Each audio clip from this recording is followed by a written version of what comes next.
राम भरोसे जी का पुत्र मेधांश बहुत ही इंटेलिजेंट, पहले अटेम्प्ट में उसने आईआईटी क्रैक कर लिया। आईआईएम में अपनी शिक्षा पूरी कर रहा था, कैंपस सिलेक्शन हुआ, काफ़ी भारी भरकम पैकेज में उसे किसी विदेशी मल्टीनेशनल ने ऑफर दिया, विदेश चला गया। कुछ दिन के बाद राम भरोसे जी की पत्नी चल बसती हैं, पुत्र की नई नई नौकरी है, नहीं आ पाता।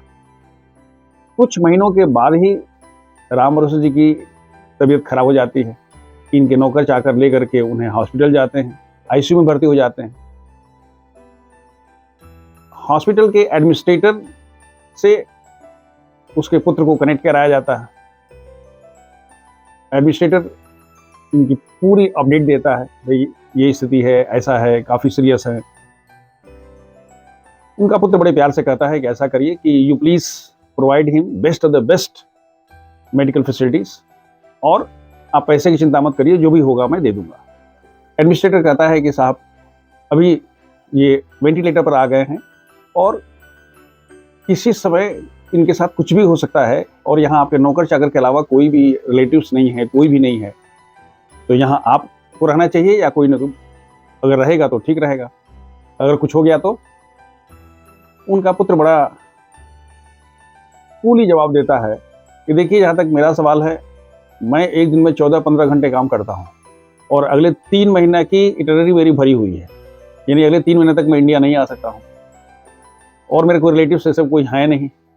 तो आप ऐसा कर लीजिए कि आप हमको उनकी अभी से लेकर के, और बाई चांस अगर उनकी डेथ हो जाती है तो जो उनका अंत्येष्टि होता है और उसके बाद जो अस्थि विसर्जन वगैरह कुछ होता है, वहाँ तक का पूरा पैकेज आप हमको व्हाट्सएप कर दीजिए, और जैसे जैसी चीज़ें बढ़ती जाएंगी हम आपको एडवांस पेमेंट करते चले चले जाएंगे।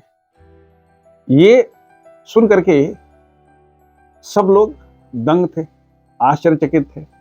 लेकिन मेरा ये प्रश्न है कि ये कैसी गुलामी है, कैसी नौकरी है, कैसी सफलता है, कैसी भावशून्यता है। सच तो ये है कि ये उन लोगों के लिए एक लेसन भी है जिनके बच्चे बहुत सफल हैं और जो अपने देश में नहीं बल्कि बाहर रह रहे हैं, अपनी अपनी दुनिया में मस्त हैं, व्यस्त हैं।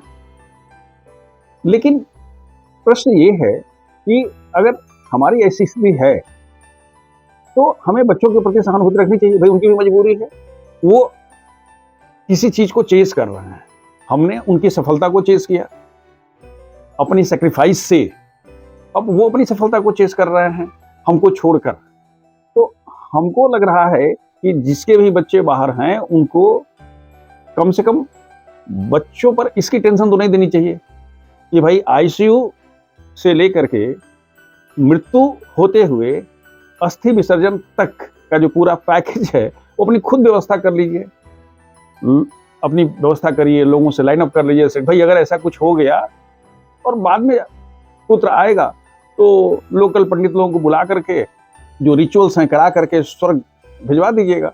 लेकिन उसके पहले व्यवस्था, अपनी व्यवस्था खुद कर लीजिए और घूम घूम कहते रहिए भाई मेरा बेटा एनआरआई है, मेरी बिटिया एनआरआई है, दोनों बाहर रहते हैं, उनको इतना मिलता है, उन्होंने 2 लाख का कुत्ता खरीदा है, उन्होंने 25 करोड़ का घर खरीद लिया, कहिए और खुश होइए।